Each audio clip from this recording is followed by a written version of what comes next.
was it that set apart the music on Definitely Maybe by Oasis from all the other music that was being produced at the time? There's no one easy answer to that question, but something that has always struck me as different about that album is that most of the songs have two distinct sections. They have the main body of the song, including verse, bridge, chorus, and all those standard parts, and then they have a separate, independently constructed outro.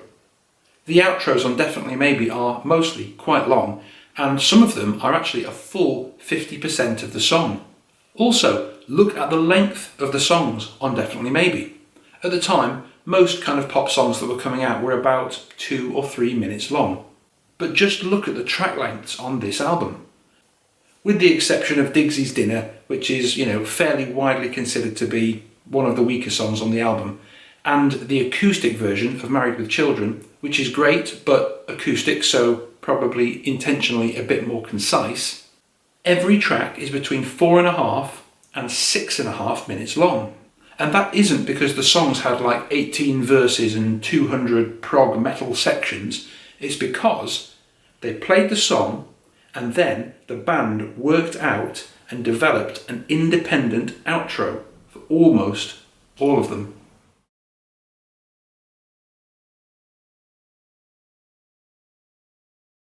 With certain songs on this album, such as Live Forever or Slide Away, I've often felt that the outro takes such a pivotal role that it's actually, in certain places, a little more important than parts of the main body of the song.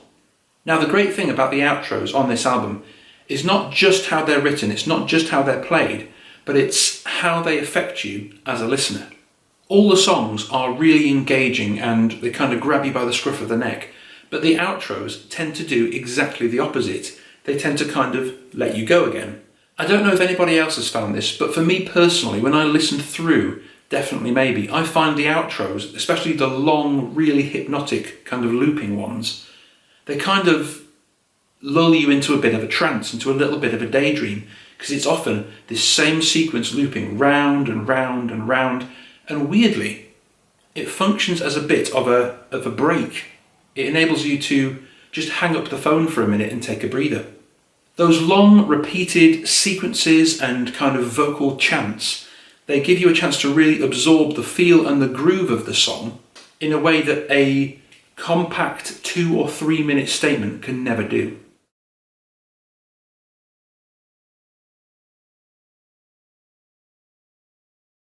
Take, for example, the outro to Rock and Roll Star, track 1. The main body of the song is in B major, but for the outro, it doesn't just change key, it also changes time signature. It switches over to 6/8 time, where Tony McCarroll changes up his drum beat into a really strange cross-rhythmic kind of groove, and the chords just get locked into a fixed loop in an F-sharp major blues key of F-sharp major to E major, backward and forward, over and over. Liam adds in his chant of "It's just rock and roll," and the song pretty quickly completely shifts gear. I mean, if you listened to the outro on its own and the intro, you would think it was two different songs. And weirdly, that really works. If you listen to the outro on Definitely Maybe, it fades out after about 1.5 minutes. But if you listen to the Whitfield Street sessions, where you can hear the full actual recording, the real outro goes on for 2.5 minutes. On this particular outro, Noel doesn't play any kind of melody, he just makes white noise on the guitar. And if you'd like to hear the white noise outro taken to its most extreme level with Oasis, go have a listen to I Am the Walrus from the Masterplan.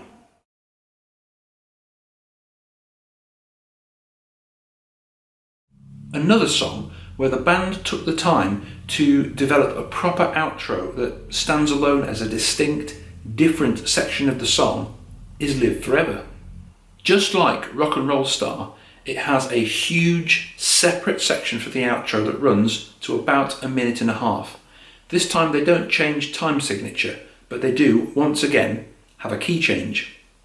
So the main body of the song is in G major, but as soon as it switches over into that outro, the whole song modulates into the key of A minor.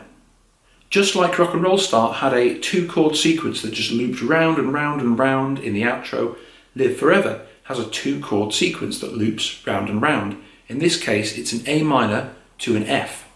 It gives you the opportunity to just absorb the groove of the song and to turn your mind off and just feel it for a little while.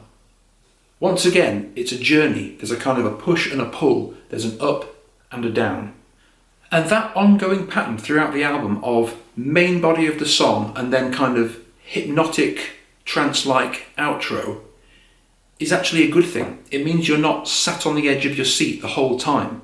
It means you don't burn out quickly. Instead, you go on more of a journey.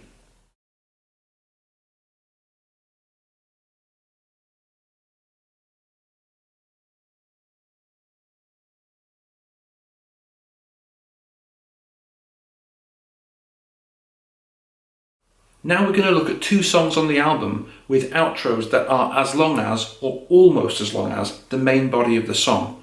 2 songs where the outros are, in effect, part 2 of the song. Up first, it's Columbia with the mother of all outros.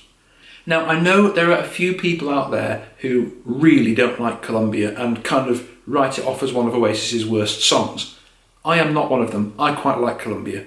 And I'm not the only one. Apparently, Bonehead said this is his favourite Oasis song to play live, so I'm in good company. Now, this is an Oasis definitely maybe outro, so it still contains the most important ingredient, which is just an endlessly looping chord sequence going round and round and round and round throughout the whole outro. However, Columbia stands apart a little bit because that song is the looping chord sequence taken to its fullest extent. The whole song is in fact A, D and C, round and round and round and round for over 6 minutes.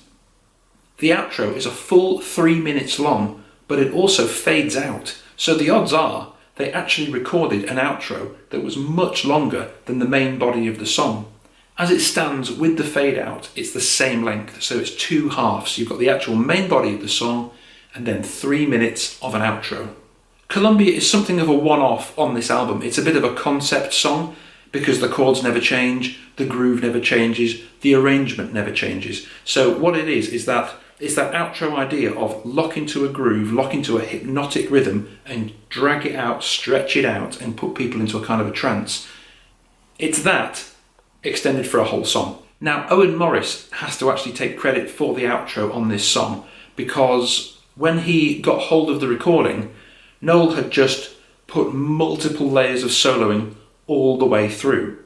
So what Owen Morris did was, at the production phase, he defined the sections in the outro by taking one of Noel's millions of guitar lines at a time and letting it loop for like 4 or 8 or 16 bars. Then, for the next batch, a different riff. Then, for the next batch, a different riff. So it builds and builds and builds through, I think, 7 sections until at the end he brings back in some backing vocals from Liam going, come on, come on, come on, and Noel going, yeah, yeah, yeah, while the last riff is repeating all the way through. Let's take a look at those riffs.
But now, let's talk about track 10, Slide Away. Slide Away is frequently voted the best Oasis song ever recorded. It's frequently voted the best Liam Gallagher vocal ever recorded. And it is an amazing song, but for me, the crowning moment actually isn't the song itself, although it's amazing. It isn't actually Liam's vocals, although they are amazing. The crowning moment of the song for me has always been the outro. Now, the outro on the album version runs to 2.5 minutes long, but it stands apart from all the other outros on the album because instead of being constructed as a looping hypnotic groove, this one is constructed as a crescendo. Now, for anyone who doesn't already know, a crescendo is a musical term meaning that the song gets more and more intense, louder, stronger, and it just kind of builds and builds and builds and builds. It doesn't do that, it does that. But this is an Oasis Definitely Maybe outro, so of course it contains the most important element, which is an endlessly looping chord sequence. In this song, it's an F major 9 followed by a D dominant 9 or a D9. And that idea that started with Columbia of defining each section with a different guitar part is now extended to other band members as well. As with Columbia, Noel divides up the outro sections with a guitar part, and if you're interested in seeing exactly which guitar parts he played, there is a link in the description to my Slide Away rebuild with tab. Just like Rock and Roll Star and Live Forever, there is a simple repeated chant from Liam. He's just saying Slide Away over and over again. However, in Slide Away, just as with Columbia, we now have built upon the idea of adding in backing vocals from Noel. In Columbia, it's just yeah, yeah, yeah right at the end. But in Slide Away, Noel's backing vocals add to the crescendo, they add to the constant swell of the outro. So he starts off by singing, "And I'm gonna try now, gonna make you mine now."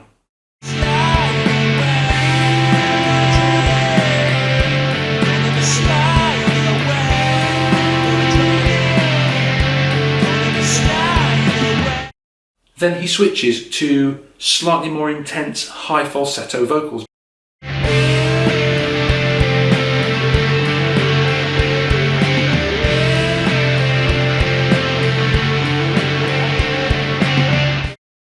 Next, he switches to singing "I don't know, I don't care, all I know is you'll take me there" at a kind of a low pitch.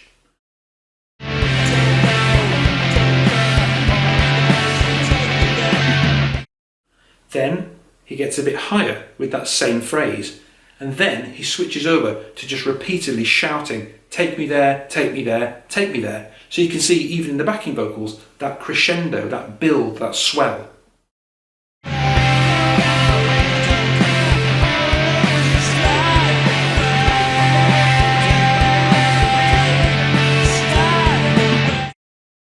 And at the very highest point of the outro, Noel's backing vocals drop out and Liam comes back in singing Slide Away in double time. Liam coming back in combines with the high point of Noel's outro solo to create the climactic summit of the song.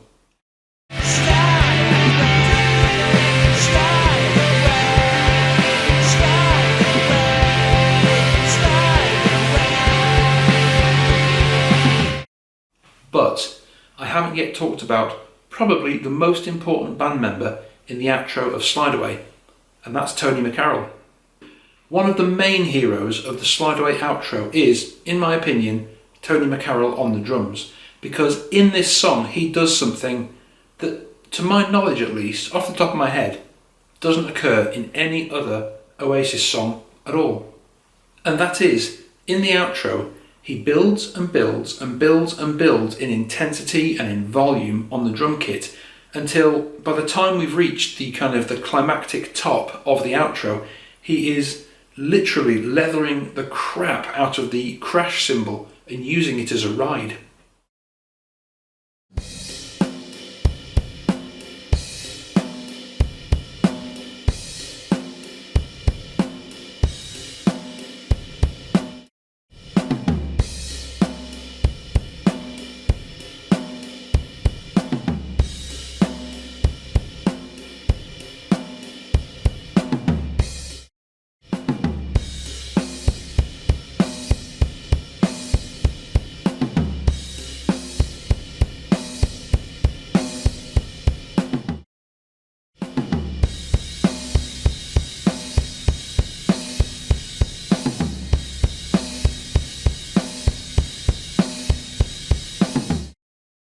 And that absolutely massive drum beat, combined with Liam's chanting vocal and Noel's really high rolling lead, make for an Oasis outro that no other outro can touch, with maybe the slight possibility of Champagne Supernova or All Around the World.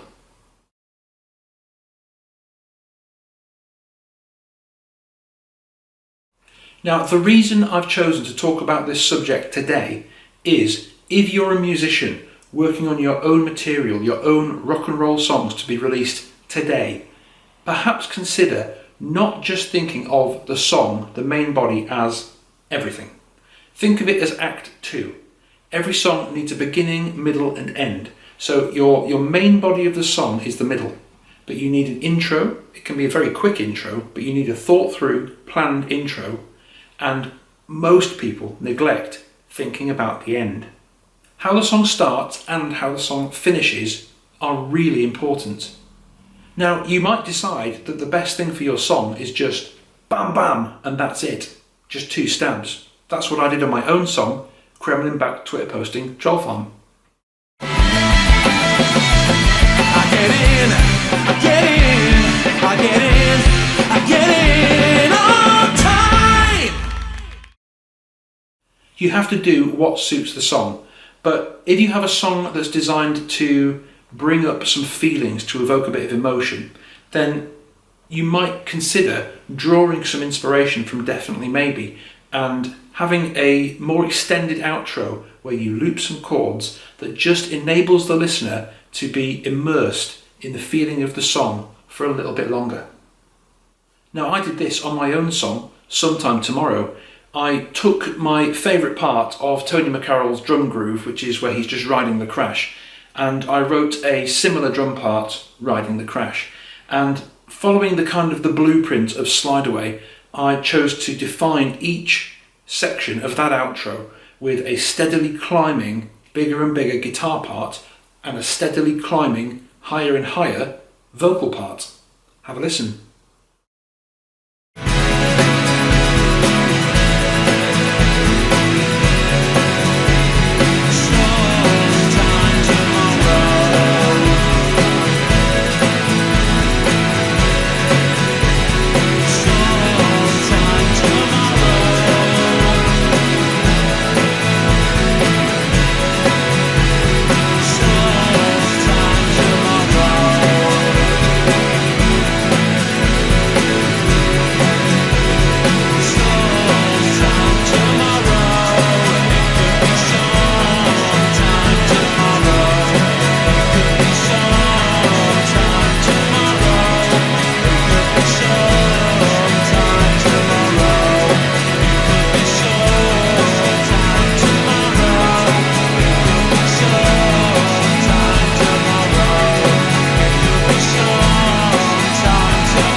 So hopefully you can hear in that I've drawn inspiration from that crescendo outro in Slide Away.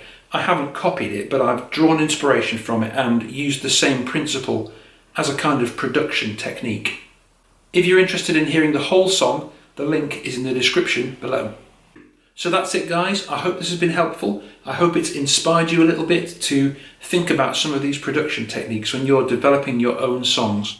If you have a tune you've written, if you have a song that you feel has the potential to be an epic, that has the potential to connect with people on a slightly deeper level, maybe consider using some of the techniques I've talked about in this video. Thanks for watching, and as always, see you next time.